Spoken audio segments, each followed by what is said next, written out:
La rentrée, eh oui, c'est déjà la rentrée. Voilà, littéraire, bien entendu.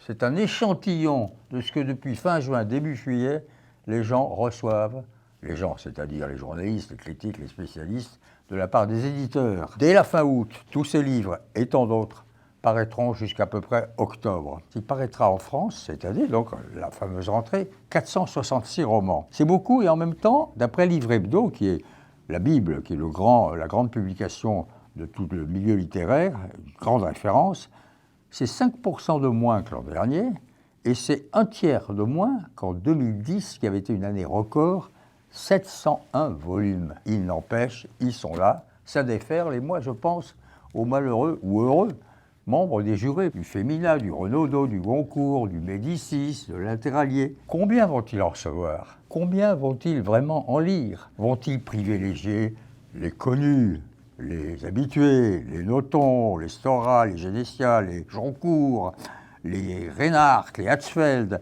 les Binet? Ou bien iront-ils chercher un ou une inconnue? La découverte, c'est ce qui est le plus intéressant.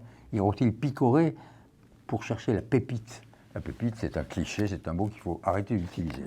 En tout cas, il y a aussi une autre question. La deuxième rentrée, il y en aura une en octobre, parce que les vieux de la vieille, les vétérans du monde littéraire vous disent « tu parais pas à la rentrée, il y a trop de monde, il y a le buzz autour des prix, c'est impossible, c'est insupportable ». Octobre est une meilleure date. Il y a une autre rentrée au passage, je vous signale, le cinéma, mais ça n'a rien à voir, parce que là, les distributeurs, eux, ils profitent de quoi? L'été, il fait chaud, les salles sont climatisées, tout va bien, on sort ce qu'on appelle blockbuster. L'exemple majeur, c'est Mission Impossible, Tom Cruise, qui va déferler sur le marché, et en déferlant, donnera aux gens envie d'aller voir d'autres films. C'est aussi un phénomène intéressant. En tout cas, quelle réflexion cet afflux de livres peut-il nous amener à faire? Est-ce que ça veut dire que le temps est très concentré, qu'on veut compresser le temps au point qu'on soit déjà en août ou en septembre? Ça veut aussi pouvoir dire qu'il serait peut-être temps au contraire de faire une pause dans tous les domaines. Et puis il y a l'autre question, la dernière, qu'est-ce que tu vas relire en vacances? C'est une question que les gens posent beaucoup, car relire, c'est peut-être encore plus important que lire. Et là, le choix est innombrable. Les siècles sont là, le 20e, le 19e, le 18e.